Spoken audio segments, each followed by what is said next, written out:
खाली पेटमा यसरी 1-2 वटा करेला खाइयो भने स्वास्थ्यलाई कस्तो फाइदा हुन्छ त तपाईहरुले आफैले भन्नुस् मैले बताउनु पर्छ पर्दैन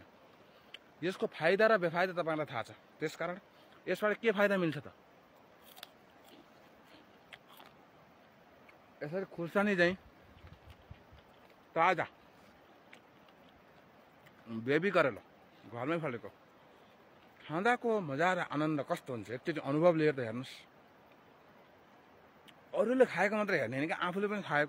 खाएर अनुभव गर्नु पर्यो जसको प्रेसर सुगर कोलेस्ट्रोल थाइराइड शरीरमा हाई छ त्यस्ता बिरामीहरुलाई यो रामबाण औषधि हो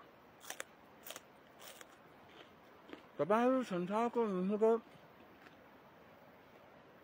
क्षेत्रबाट पनि हेर्दै हुनुहुन्छ भने यस्ता बेबी करेलाहरु रुखमै गएर बुट्टैमै गएर झालमै गएर मजासित निर्धक्क खानुस्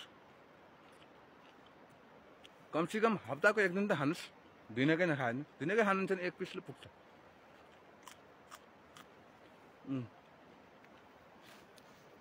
कति मिठो छ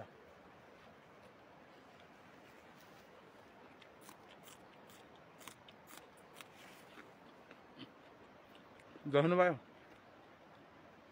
गुलियो माने गुलियो हुन्छ तितो माने तितो हुन्छ तपाईको दिमागले कस्तो सेन्सर उत्पादन गर्छ त्यहाँ अनुसार भर पर्छ यसैले मज्जाले खाने